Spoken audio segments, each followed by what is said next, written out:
Hi,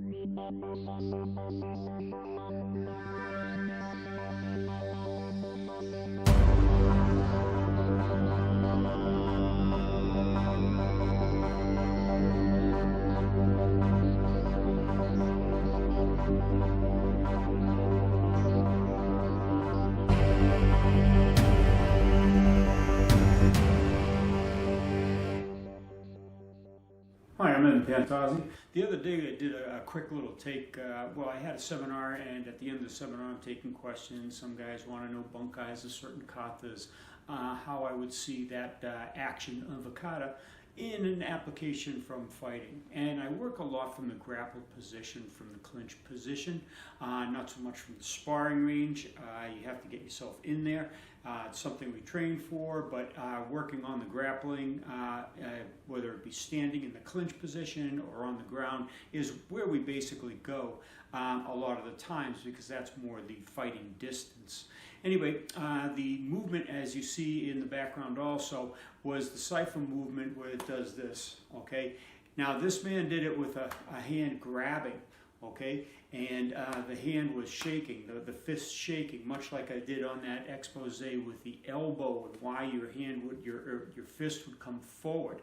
Not just to wrap on the guy's jaw, which is absolutely possible and viable via the mental nerve, the facial nerve, and different structures, but the application of hitting the hand on the side where you do this, or grabbing as that man did. Now I showed you the grabbing of the or banging on the neck, okay, and that was pushing the head sideways as you slammed on the side of the neck, and then grabbing his hair and pulling back. Again, if you don't have the hair to grab, you can grab into an eyeball, just the same, maybe the back of the shirt or the gi or even the neck itself. Not as viable as the hair grab. But you've got to remember, a lot of people didn't cut hair when there wasn't barbers around, okay? So when these things were invented, a lot of people had long hair. So it was a good technique to either grab the top knot or a hunk of hair just to pull and whip the head back, snapping the neck.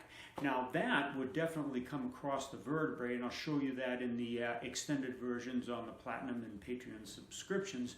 But when you strike into the side of the neck, okay, what's going to happen is the head is going to shake. Now, when that man did it, he was grabbing, okay? So if you grab someone by the neck, the head is going to shake, okay? If you just like locked into the person's neck from the grapple position, you really clawed in, the person's head is going to snap to the side. Now that's what this is signifying. That's the guy's head. This is the guy's neck. You're snapping the neck and then whipping the guy's head back, or the guy's head was whipping back from the strike. So when you look at these katas, you have to look at the actions where they could be applied in a more realistic fight situation, and what the effects would be. Because a lot of the techniques that are presented in kata not only show the targeting areas, the trajectory of where you're attacking, but it also shows you sometimes the effects of what's going to happen. All right, so when you take a look at this in the Seifa kata, he was a Goju man doing Seifa. So when you take a look at that action in the Seifa, or when you're doing that action in the Seifa and you're letting your hand shake, just remember that might be the head on the neck. Okay, you're striking the neck and getting the head to whiplash back, or pulling the head back to cause further dysfunction. Now I'll go into the expanded version over in the Platinum and Patreon subscriptions.